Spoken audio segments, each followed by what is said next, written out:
Carlos, muy buenas tardes. Es un enorme placer poder volver a conversar con vos. Recién hablábamos, ¿no?, de lo rápido que pasa el tiempo. El año pasado estuvimos en una charla en vivo. Hoy el motivo es la celebración de los 60 años del CIE Berazategui, en este encuentro donde también participan los otros CIEs de la región. Y bueno, es una excusa, ¿no? Una celebración siempre es un convite, y en estos tiempos de pandemia, bueno, esta ha sido la forma que nos ha tocado, ¿no? Te hemos estado escuchando mucho en estas últimas charlas, hace poco también en un instituto, en el 83, muchas veces de contar que hiciste tus primeras prácticas en Quilmes, ¿verdad? Recorrido con la región. Y bueno, y cuando intercambiábamos un poco los correos, pensábamos en compartir esta charla y que saliera un poco así, espontáneamente, sobre algunos temas de los que venimos conversando, por ahí presentar algunas breves lecturas que nos sirvan de excusa, ¿no?, para poder conversar. Y en esa charla que escuché nuevamente, vos hablabas de esta idea de la presencia, ¿no? Y yo había encontrado en el Facebook, porque te seguimos mucho, ¿no? Y sobre todo esto de encontrar la forma de estar presente, ¿no? Esa palabra que para los docentes es tan significativa, ¿no? Dar el presente, estar presente, poner el cuerpo, cómo vivirla en estos tiempos, ¿no? Ujú. Te leo ese pequeño fragmento que es bellísimo para mí, que nos ha acompañado este tiempo, y dice: tampoco es si virtual o no virtual, es en cambio saber si hay presencias cuando estamos presentes, si hay palabras que no sean como armas de guerra, si hay existencias además de las presencias.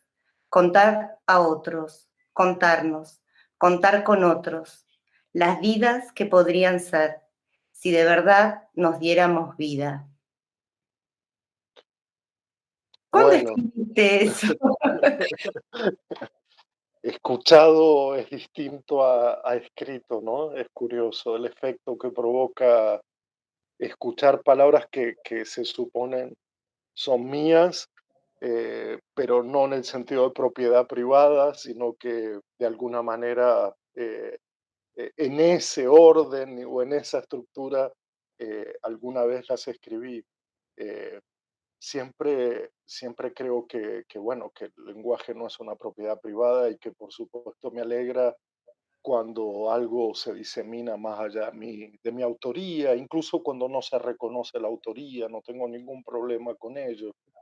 De hecho, no suelo, muy pocas veces firmo, salvo en libros probablemente, o bueno, en artículos que exigen, por supuesto, la autoría, pero en general, cuando se trata más de redes sociales, de compartir, de estar con otros, no me preocupa tanto que un texto que en realidad forma parte de tantas cosas escuchadas y reordenarlas de otra manera sería un pecado, este, hacerlas, darlas como si fueran solo mías y nada más que mías, como un niño rabioso con una rabieta, ¿no?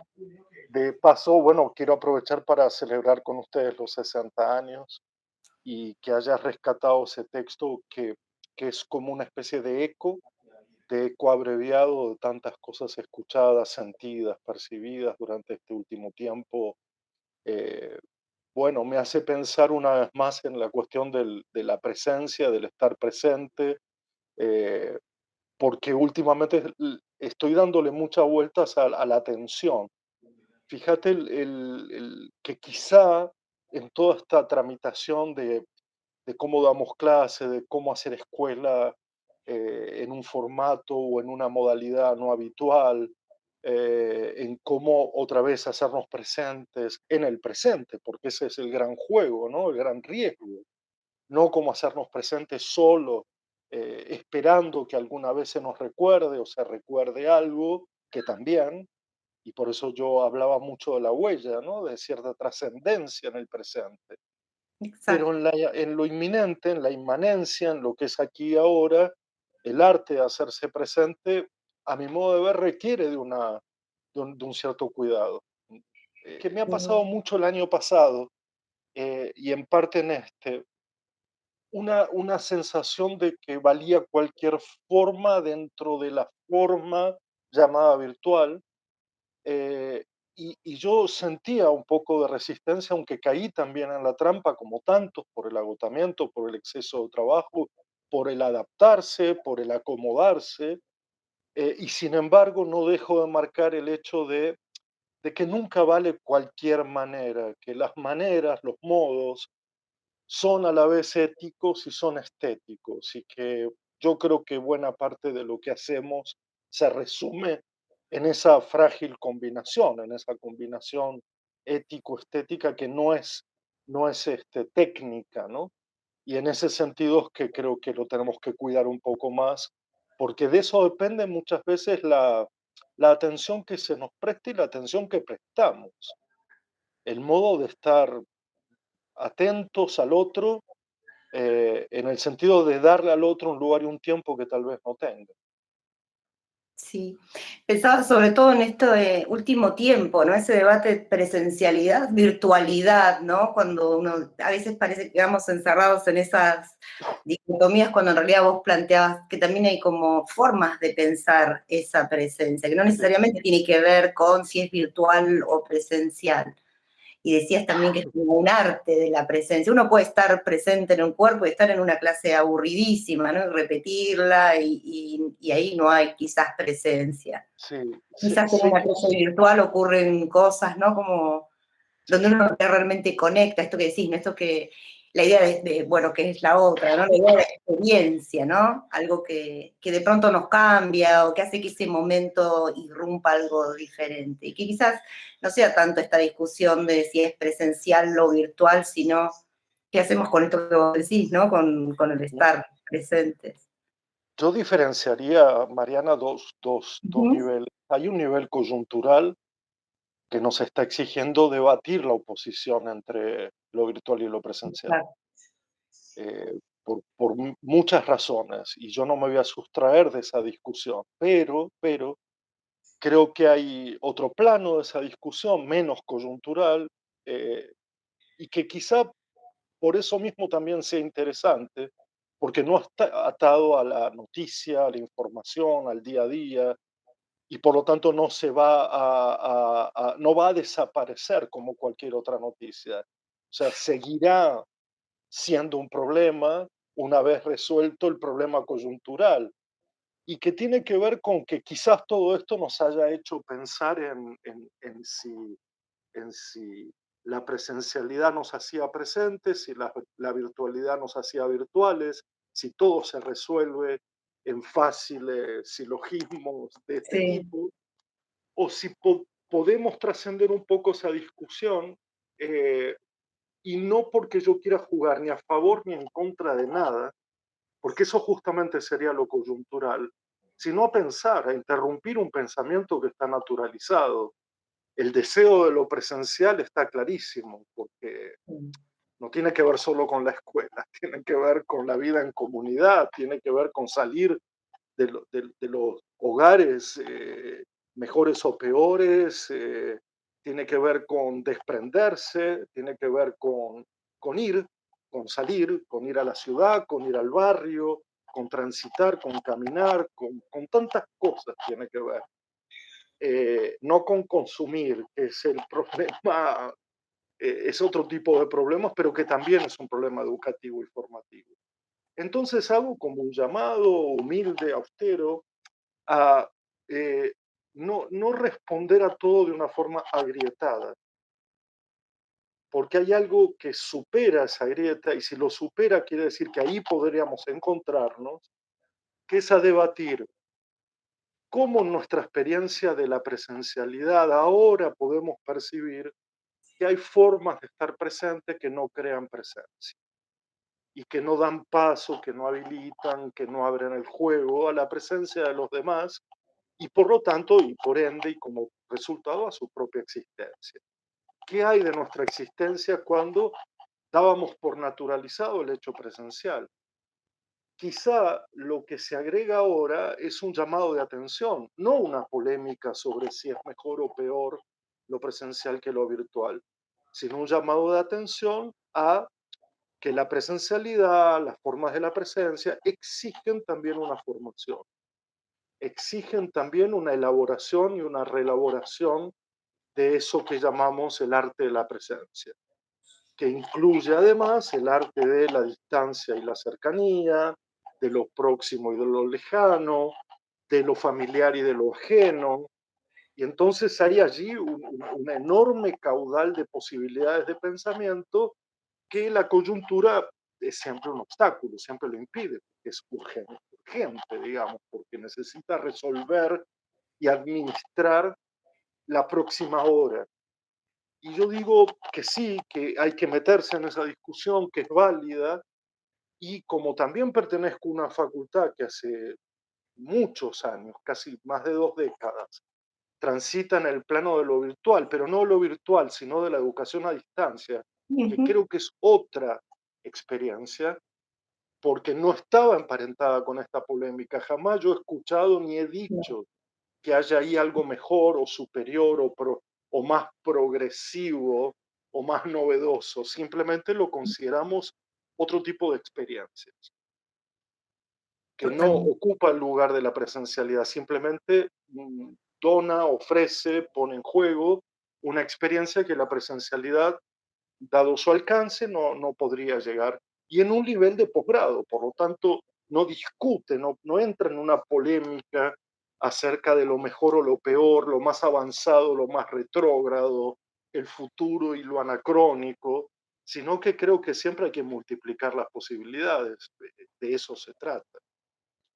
Sí, totalmente de acuerdo, ¿no? No se trata de este tironeo, ¿no? De pensar eso, la virtualidad y la presencialidad, como vos decís, dentro de esta coyuntura. O sea, lo que nos pasa no es la virtualidad, lo que nos pasa es el confinamiento, ¿no? No es lo mismo dar clases virtuales, como vos decís, en un posgrado, como parte de una vida que transcurre sin la pandemia, que vernos obligados a todos los niveles educativos a ver, ¿no? Migrado hacia la virtualidad y quizás esto que decías, ¿no? Estas formas de la presencia nos pone frente a tener que pensar, ¿no? Esas formas de la presencia para ver finalmente qué hacemos, ¿no? Con ese estar presentes.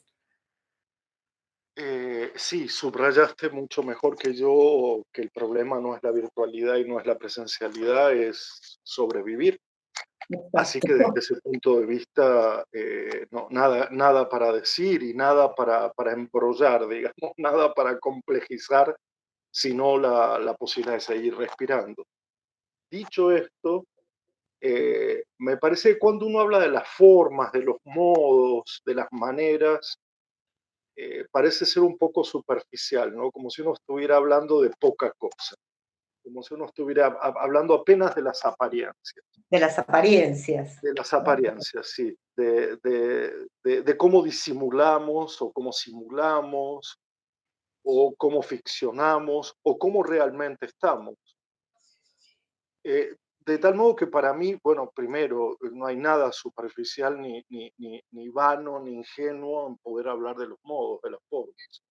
Yo insisto en esa expresión, no da igual de cualquier manera. Es más, te diría que hay maneras que dan desigual. No da igual, sino que da desigual. Desigual. Hay formas de la presencia que impiden, que obstaculizan, que no dan paso.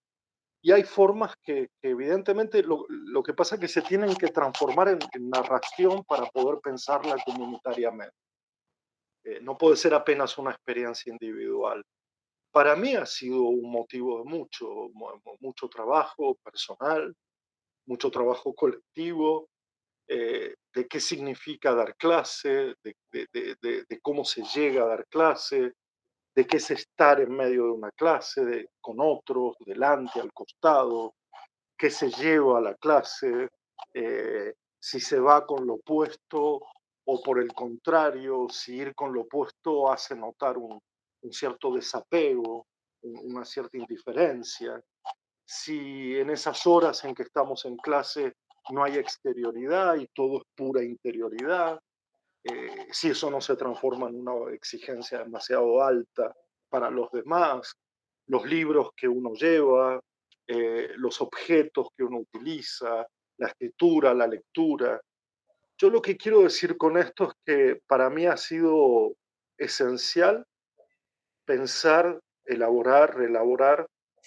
eh, Desde el año pasado lo venía pensando por otro motivo, que era la otra discusión entre ir a la escuela y dar clases, porque me parecía que se estaba como eh, subsumiendo una en la otra, ¿no? Que de alguna manera ir a la escuela y dar clase podían parecer sinónimos y a mí no me termina de convencer esa sinonimia o ese parentesco. Yo creo que sí, es ir a dar clase, pero bastante más, sin bastante duda. más de lo que no controlamos, de lo que no sabemos qué pasa, de lo que puede pasar sin que lo hayamos pensado, planificado, previsto, de tal manera que la clase es un recorte, es una especie yo te diría que es un recorte pobre del ir a la escuela, pobre, pero no pobre en el sentido de reducido o sino más bien que deja al desnudo algunos pensamientos empobrecidos sobre la educación que han querido o han entendido sin juzgar, yo sin juzgar, que después de todo no se trata de más ni menos que dar horas de clase, que es un modelo muy de funcionario, pero es también un modelo muy de lo que el propio sistema ha producido. Por ejemplo, en la secundaria eso es más que evidente, ¿no? Cuando fragmentas horas y entonces lo que haces es ir a dar clase, no vas a compartir un tiempo más allá de la clase, no podés hacerlo, por otro lado, no hay cómo hacerlo, de tal manera que todo se reduce, y en la enseñanza superior a veces también, a dar clase. Dar clase.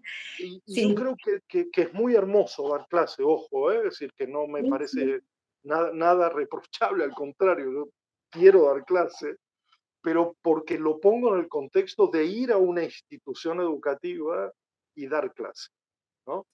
No es, no es dos frases que son la misma, sino que la frase sigue, es ir hacia una institución educativa, estar en ella y dar clase, ¿no? Entonces creo que ahí el ir hacia una institución educativa significa muchas otras cosas. Exacto. Transitar una ciudad, llegar a un lugar, encontrarse con colegas, casi con amigos, conversar previamente a lo que llamamos dar la clase, quedarse un rato después, salir de la institución y reencontrarse con algunos estudiantes y percibir alguna otra cosa. De tal modo que creo que está claro que no se pueden poner como en un plano de equidad de frases y que la frase para mí potente es qué significa ir a una escuela y dar clases, ¿no? Y no decir que dar clases e ir a una escuela están una en el lugar del otro. Sin dudas. En una escuela, en una institución, además es un lugar donde se da clases, pero ocurren muchas otras cosas además de dar Sí, clases, ¿no? Cuando uno está en la sí, escuela. Sin embargo, también algo de eso, la virtualidad estuvo presente, ¿no? No sé, el estudiante que estaba angustiado y llamaba a su preceptor, y todo eso que va más allá de la clase, ¿no? Y que también se genera en ese espacio, también encontró como formas diferentes y nuevas, difusas, nuevas, ¿no? Creo que nos va a llevar mucho tiempo poder pensarla. Siempre es tan difícil pensar ese presente, volviendo a eso, ¿no? Es como lo más difícil de pensar es justamente este presente. Pero esa escuela quizás también ha estado, además de la clase, ¿no? En cosas que todavía no encontramos, ¿no? La forma de nombrar. Creo que hay palabras que están, que es una experiencia, ¿no? Que realmente nos lleva a replantearnos no solo las cuestiones de la educación, sino de la vida misma, de la idea de normalidad, ¿no? De esto que vos decís, subirse a un colectivo, ir, el recreo, los rituales, todo eso que es la escuela, que va tanto más allá, ¿no? Y es como un tiempo muy difícil de pensar, ¿verdad? Sobre todo porque, bueno, el pensar no, a veces tiene mala prensa, ¿no? Sí, bueno, Tal parece que corresponde al campo de los teóricos o corresponde al campo de la universidad o corresponde a un campo alejado de las prácticas cotidianas. Y a mí me duele, me molesta un poco esa atribución del pensamiento a un privilegio, a una virtud, casi lo diría individual, o de un grupo privilegiado. Eh, el pensar tiene que ver con lo común y por lo tanto se hace público. El pensar puede suponer un poco de alejamiento o de distancia o de suspensión, según las corrientes filosóficas que uno abone, pero en el fondo significa eh, pensar con, al interior de una conversación comunitaria.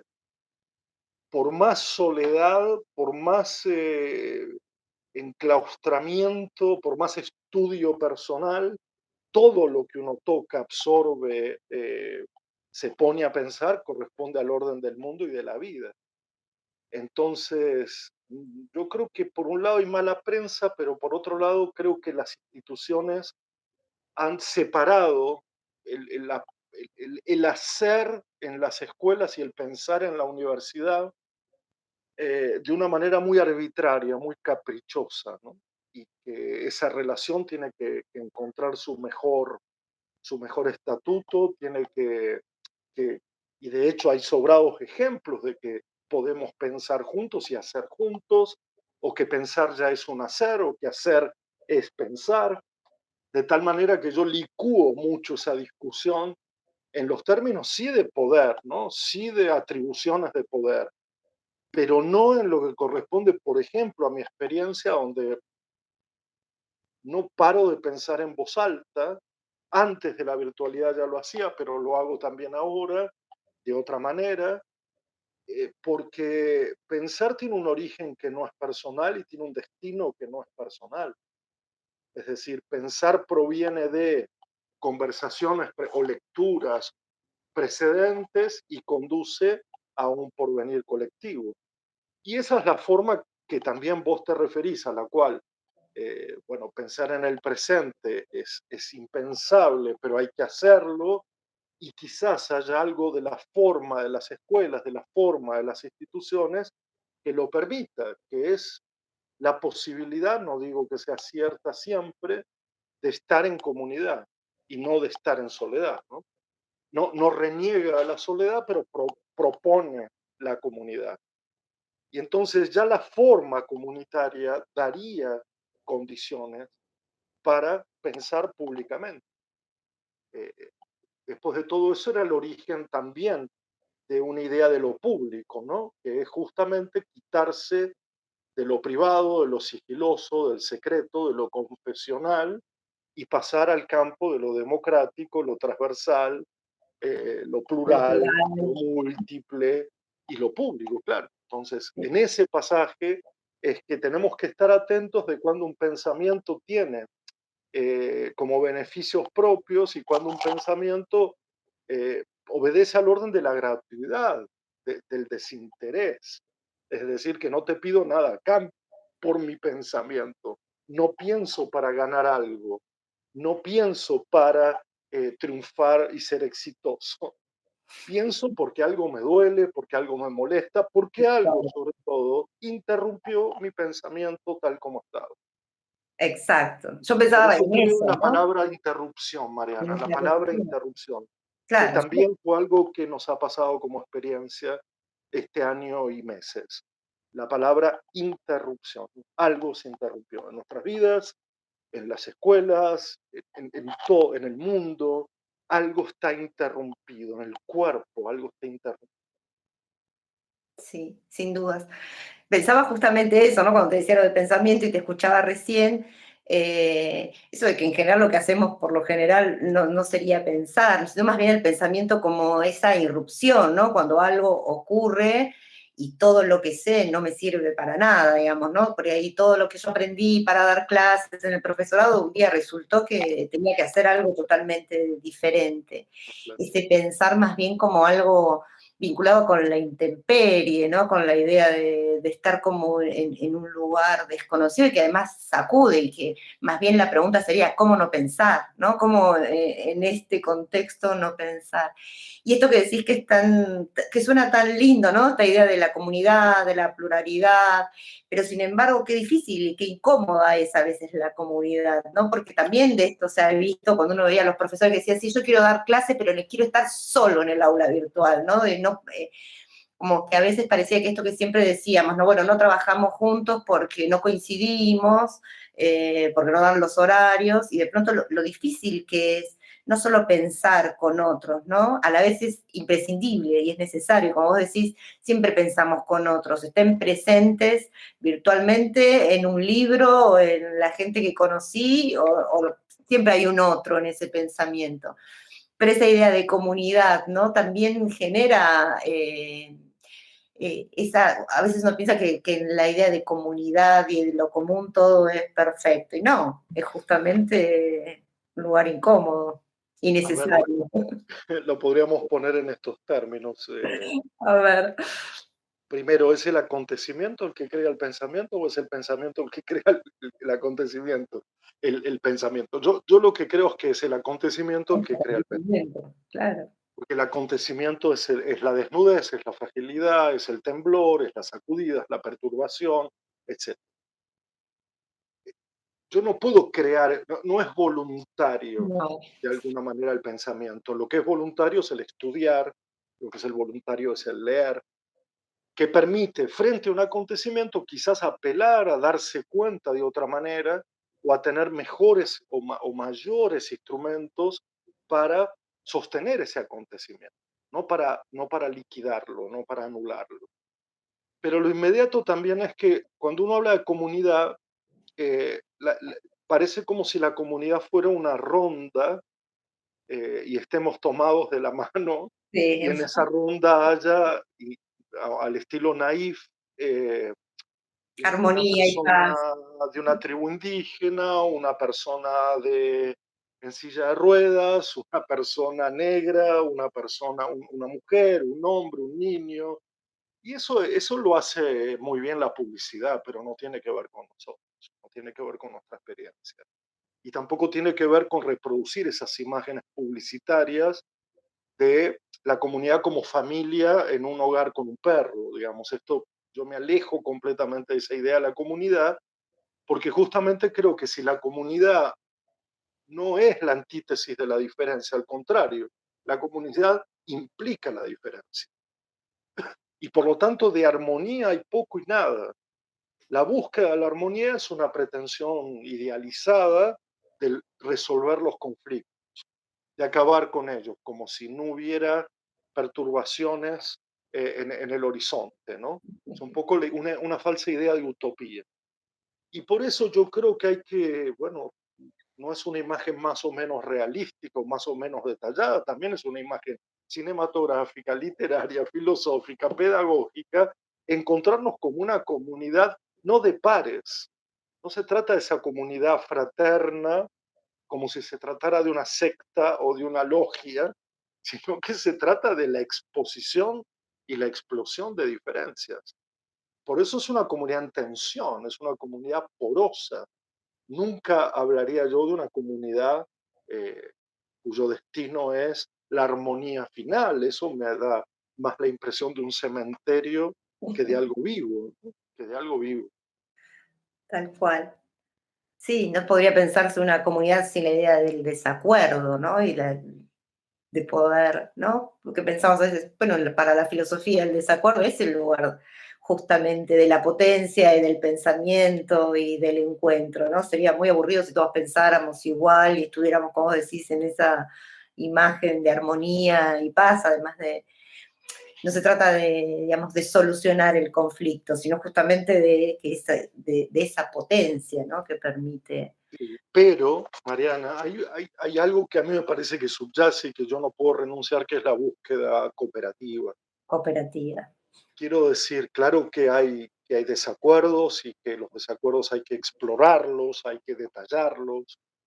Eh, Hace poco he recordado una lectura eh, de Sócrates. Bueno, a propósito de cuando Platón pone a Sócrates en discusión con los sofistas, con los oradores, con los demagogos, digamos, y hace una inversión entonces del problema, que es que en esa comunidad, en lo público, no se trata de tanto de decir todo lo que se piensa, sino de pensar un poco en lo que se dice, porque hay veces que más a estas alturas del mundo los desacuerdos son desacuerdos premoldeados, son Ujú. desacuerdos de origen, son desacuerdos que enuncian la ideología pero esconden la conversación. De tal manera que yo tengo la impresión de que hay algo en esa idea socrática de que es posible proponernos pensar lo que decimos antes de decir todo lo que pensamos, que todavía vale la pena y todavía organiza y fundamenta una idea de comunidad, ¿no?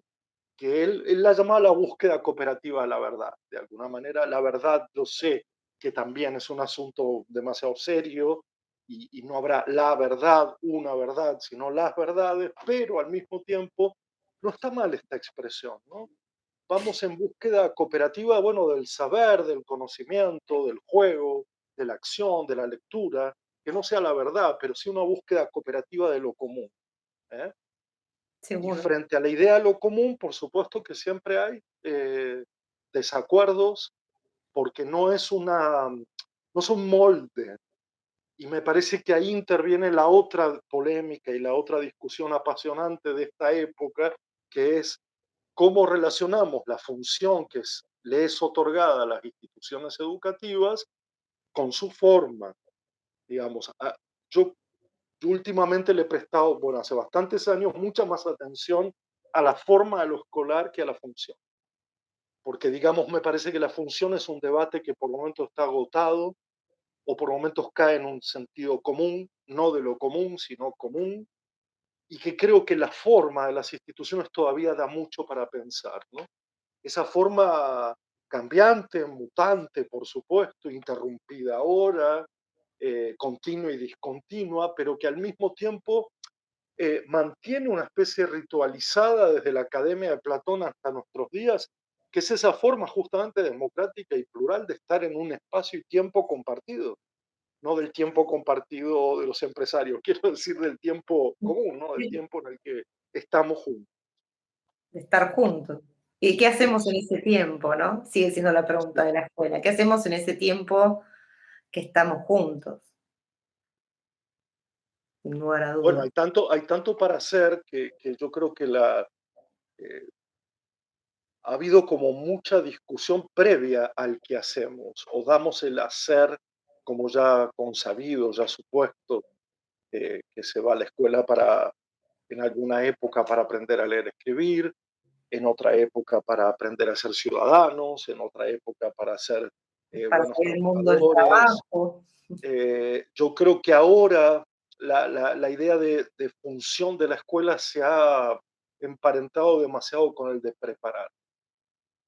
Para preparar Y para.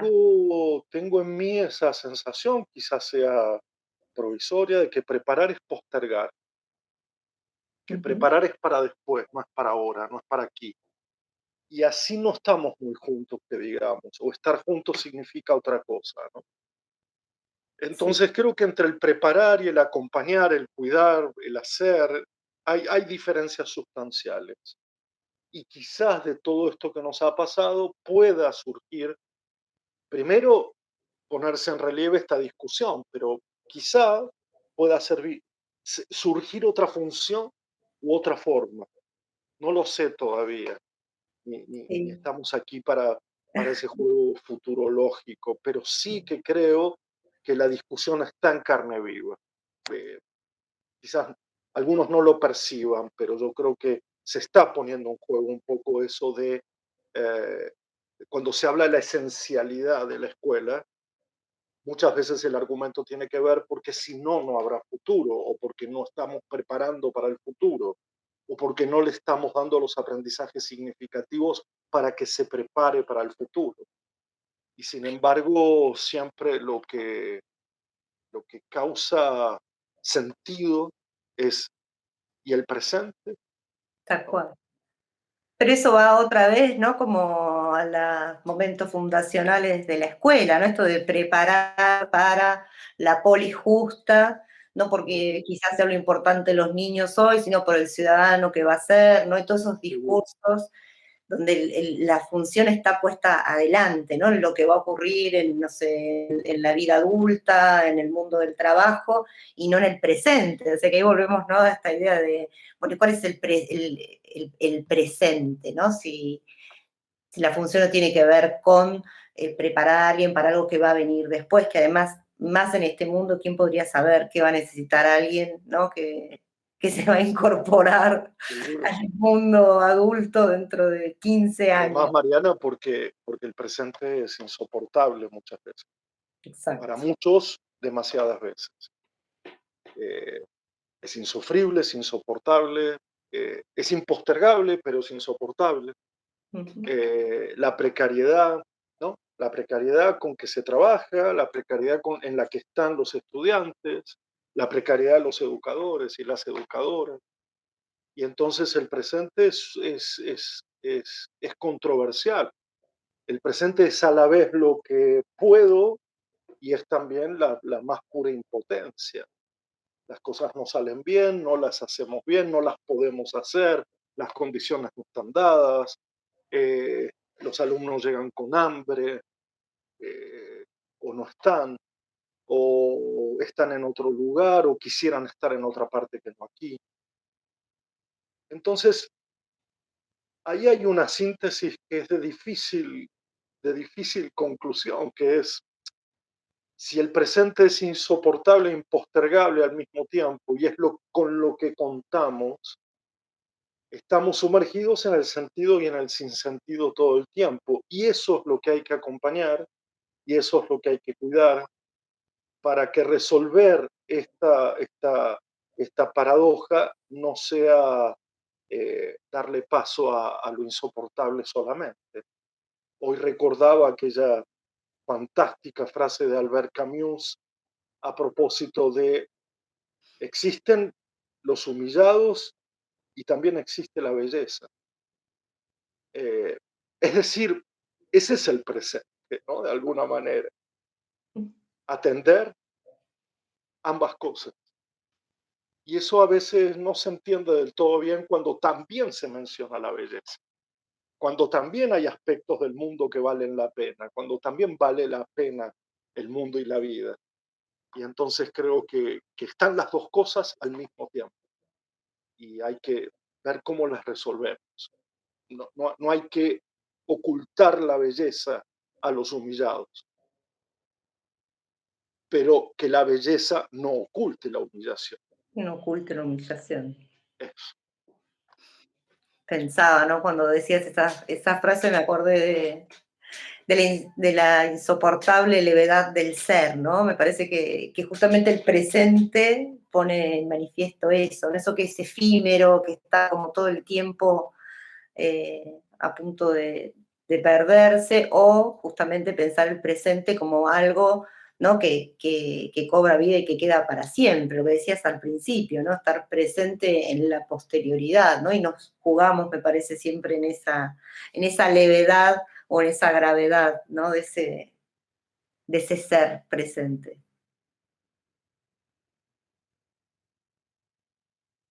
Los tiempos que se convocan en el gesto educador son todos, pero todos confluyen en el presente.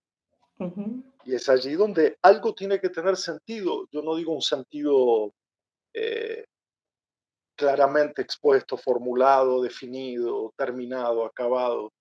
Hablo de un sentido compartido, de un sentido compartido. Oh, Creo que el sentido no se puede postergar. Creo también que el sinsentido es insoportable, pero el sinsentido da paso, por ejemplo, al arte, por ejemplo, a cierta filosofía. Y entonces me da la impresión que aquí podríamos encontrar otra de las posibles síntesis. Es decir, ¿qué pasa con la educación que ha olvidado, desechado, ignorado cosas tales como el arte y la filosofía? o que las ha dejado un poco en manos de quienes pueden y quieren, o de quienes tengan talento, inclinación o la vida solucionada, o en manos de privatizar la filosofía y el arte en formaciones muy específicas, muy poco públicas. Y yo creo que hay que devolverle a la educación en gran medida el sinsentido que el arte elabora y el sentido que la filosofía busca. Es cierto. Creo que ahí hay una pequeña salida, lo que no impide ni tiene nada que ver con negarse a otras disciplinas que son centrales, esenciales, pero yo a veces lo pienso, ¿cómo se puede que el conjunto de disciplinas se dejen atravesar por el arte y la filosofía? Se dejen atravesar en sus prácticas, digamos. ¿Eh? Sí, decías esto del sinsentido, ¿no? Y yo lo vinculaba también con la incertidumbre y la necesidad de la incertidumbre para el pensamiento. Y en estas dos disciplinas que decías, ¿no? El arte y la filosofía, como la búsqueda o el pensar sin certezas o la búsqueda del sentido. Y cómo cuando pensamos en los sistemas educativos, la filosofía aparece apenas en sexto año, ¿no? En el último año, como esa frutilla del postre, como si apareciera realmente ahí, cuando realmente, como si el pensar no fuera algo natural en los niños, ¿no? El preguntarse, hacerse preguntas. Y personalmente creo que la escuela se ha quedado mucho en las respuestas y ha dejado mucho lugar para las preguntas, ¿no? Que el aula no suele ser un lugar donde uno puede manifestar su incertidumbre y el sinsentido, sino que siempre vamos más hacia a la respuesta acabada y formada, ¿no? Y por eso a veces está como separada, seca, ¿no? Y quizás se pierde algo de eso, de ese pensar o de esa incertidumbre, ese sinsentido. Es que junto a ello, no es solo poner el arte en términos de disciplina y la filosofía en términos de disciplina, son Ujú. los ejercicios, son otra vez las formas, ¿no? La contemplación, la valoración de la lectura, del estudio, de la soledad, del silencio.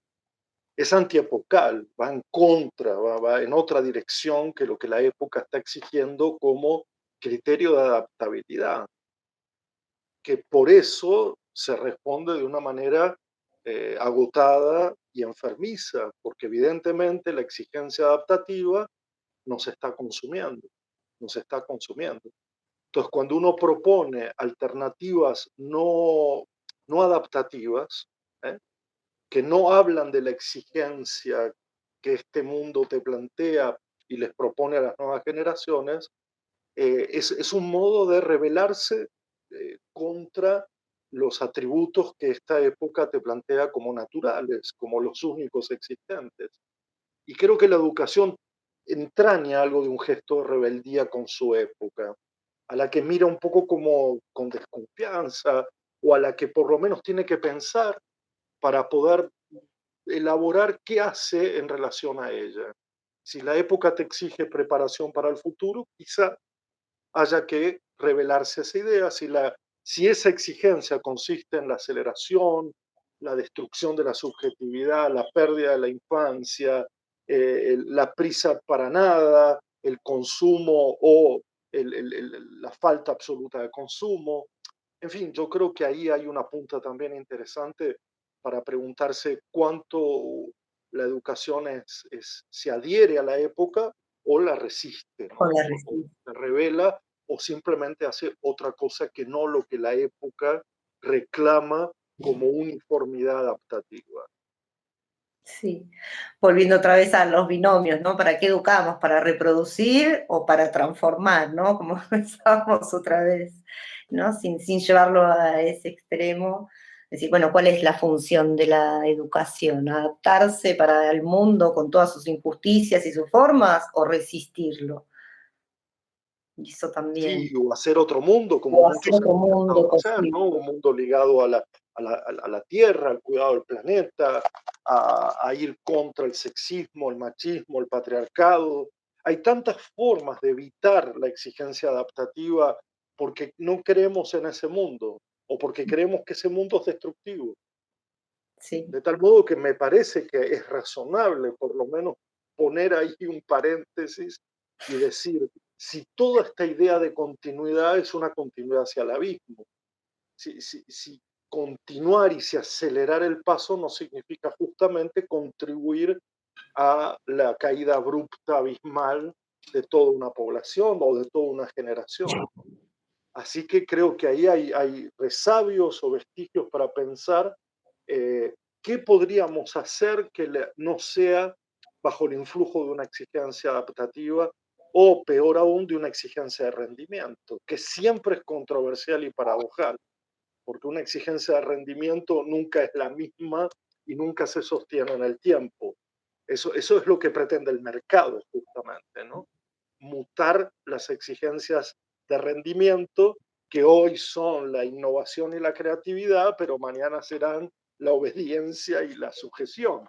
Y exacto. entonces, evidentemente, si prestamos las instituciones educativas a este juego, bueno, somos todos gallitos ciegos, por decirlo así. Qué bueno. Carlos, ¿tenías algo para leernos? Sí, pero no termino de saber desde dónde hasta dónde. De todas formas, eso es algo que siempre me Todo. pasa. Pero había pensado eh, eh, preguntándome algo que te había comentado en otro momento a propósito de por qué un cierto prestar atención de mi parte en mi vida desde muy pequeño a esos seres que la sociología llamará marginados, periféricos, o vagabundos, dementes, etcétera. Pero ¿por qué esa disposición, esa atención que muchas veces me ha llevado a la conversación, a acompañar?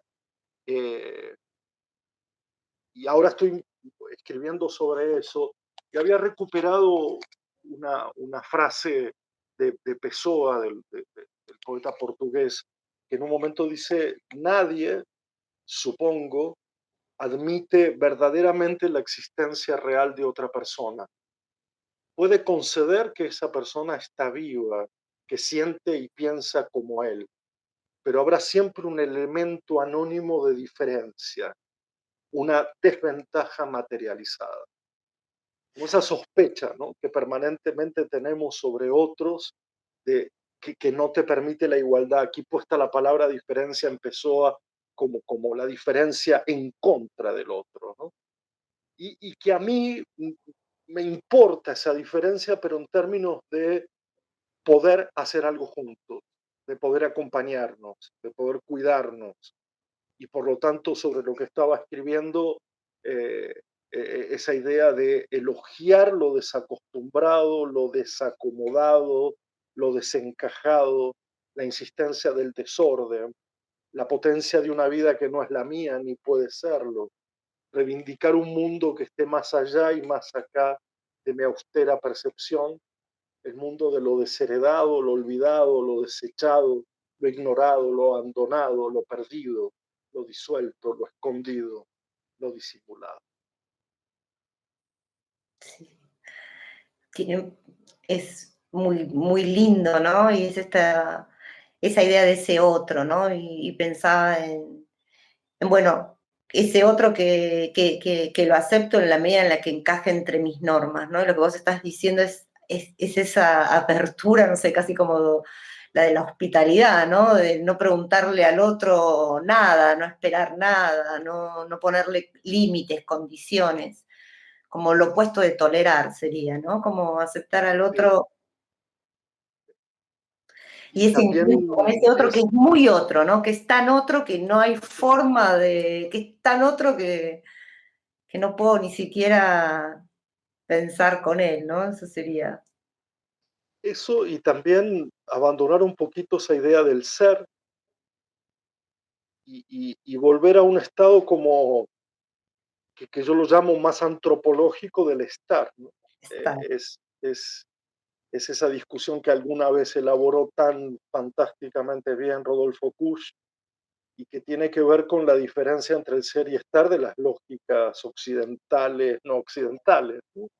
Es decir, cuando solo procedemos por quien sos y pedimos una identidad precisa, definida, invariable, a cuando la cuestión es estar, ¿no? Y a mí me gusta más una idea de educación por el estar que por el ser. que por el A mí, ser. ¿eh? A mí. Estar, sí, estar Estar, juntos, ¿no? eso. Sí. Y también pensaba que, bueno, esto que me contabas al principio, ¿no? De esa, de ese estar en contacto con esto del marginal, el vagabundo. ¿Qué pasó con todo eso en la virtualidad, ¿no? Como uno diría, bueno, porque antes era mucho más visible y ahora es como mucho más dolorosamente presente. No sé si me estoy explicando bien, pero estoy hablando y en realidad estoy como pensando después, ¿no? Digo, ¿qué pasa con todo ese dolor en la virtualidad? ¿Está Eh, muy presente o es diferente? es que hay seres que escapan a nuestras dicotomías y que se refieren a otra cosa, ¿no? ¿No? Que no tiene que ver tanto con que son vagabundos o son indigentes o son mendigos o son lincheras o crotos o todas las palabras que se puedan utilizar. Tiene que ver Está, con un estar doloroso, no exento de algunas sutilezas que tenemos que descubrir y que ellas me han permitido descubrir. Hay una frase que la retuve y la recuerdo, que me dijo alguna vez un vagabundo, que tiene nombre y apellido, por supuesto, pero al que todos se referían así a él y no se molestaban lo más mínimo porque no era eso su problema, digamos, como era nombrado. Total, nadie hablaba con él, digamos. ¿No? O lo metían en un refugio o lo dejaban a la intemperie, pero nadie hablaría con él. Nadie le dice, háblame a mí, ¿no? Es conmigo el asunto. Y en un momento, en una conversación completamente disparatada, me dijo la frase como el mar que nunca vi, como el mar que nunca vi, que uno podría decir es una frase que literalmente no tiene mucha. Bueno, a mí me gusta mucho esa frase, me parece que me da a pensar cosas. ¿Cómo sería un mar que nunca se vio? Pero además un mar que nunca se vio en alguien que no está en el cine, en la televisión, que lee novelas y que puede imaginar esos mares que la humanidad fue describiendo y narrando a lo largo de su historia. Y entonces se abren otras posibilidades de conversación, porque él repetía mucho aquello de precedido por un perdón, decía como el mar que nunca vi, pero como una especie de estereotipia, y después terminaba con la palabra gracias. Perdón como el mar que nunca vi, gracias. Y me he quedado en esa frase. Y creo que ni las disciplinas ni mis conocimientos previos me permiten comprenderla, eh, con el riesgo de reducirla y simplificarla con una banalidad terrible. Así que en eso estoy ahora. qué interesante. El mar que nunca vi, pero de todas formas hay un mar. Sí, sí, existe, está, claro, es, pero me hizo acordar mucho también hay un librito poco conocido de Italo Calvino que se llama Palomar, donde hay un personaje que quiere conocer el mar, pero va ahí con su método y él no quiere conocer el mar, en realidad quiere identificar una ola, quiere saber qué es una ola. Claro, es imposible. Y se pone muy nervioso y se vuelve como neurasténico porque no puede identificar una ola desde que nace hasta que muere, porque claro, el mar es un movimiento absolutamente, es un revoltijo, ¿no? Y entonces, claro, al palomar le atribuye el problema al mar, no a él. Por suerte después se distrae y ve una mujer y entonces quiere conocer la mujer, no el mar. Pero es bien interesante esa forma de entender el conocimiento del señor Palomar, que a la distancia quiere en una cuadrícula encajar una ola, retenerla, ¿no? Y medirla, cuantificarla y decir, esto es el mar, ¿no? Entonces, ahí está, me parece, la diferencia entre Palomar y este vagabundo que dice como el mar que nunca vi. No importa siquiera si es verdad o no, no importa si esa frase es estereotipia pura, irracional o si es una frase consabida, elaborada. Yo le he escuchado decir eso y me lo dijo a mí. Entonces, esa frase seguramente será el título de lo que escriba a partir de ahora. Se llamará Como el mar que nunca. Gaby. Lo esperamos con ansias. Como el mar que nunca vi. Es muy linda la frase, ¿no? Más allá de eso que vos que decís, cuál sea el sentido, ¿no? El sentido siempre está abierto y será el que cada cual le sepa y le pueda dar. Bueno, Carlos, no sé si querés agregar algo más. Para mí ha sido un gusto enorme. Eh, leerte, hablar con vos siempre es muy grato, es muy lindo, es una invitación, ¿no? A pensar, sobre todo cuando planteas estas cosas desde la filosofía, desde la literatura, ¿no? Desde este presente de la educación. Y cuando intercambiamos mail yo te había contado de esa frase de Kafka, ¿no? De que necesitamos esos libros que son como esos amigos que son como un golpe, ¿no? Que nos dejan. ¿Cuál fue para vos uno de esos libros? Si tuvieras que elegir hoy en este respirar en la incertidumbre, ¿cuál No puedo, sería no puedo. Me cuesta mucho elegir un libro. uno hoy? Diferentes de las vidas, libros diferentes, vueltos a leer provocan otra diferencia. Sin duda, entre mis preferidos, por lo que vuelvo y vuelvo, está el libro del desasosiego de Pessoa. Empezó a, sí, Pero yo tengo más la tendencia a leer obras, tratar de leer a un autor en toda su extensión. Y entonces para mí la idea del libro es una idea incompleta, porque es como un libro que me lleva a otro libro, o los libros que están dentro de ese libro, o los libros que aluden a ese libro, y por lo tanto hay como un permanente leer que tiene que ver no con un libro, sino con una idea más extendida, ¿no? Que es dejarme llevar por la lectura y estoy seguro que adentro de un libro hay decenas de otros libros por leer o, o que los hemos leído de alguna manera y hay que releer. Así que no tengo un libro, sí que tengo muchos, hay muchos aquí, hay muchos ahí de mí, están. pero cada uno tiene su, no todos, pero cada uno tiene su párrafo, su fragmento, su capítulo, que seguramente me invitó a seguir leyendo y eso lo voy a agradecer toda la vida. Sí. Y que produce esa experiencia. Y me acordé, ¿no? La frase es como un pico que rompa el hielo del mar congelado que llevamos dentro. Es así, ¿no? Es muy linda también. Exacto. Hablando de mares también.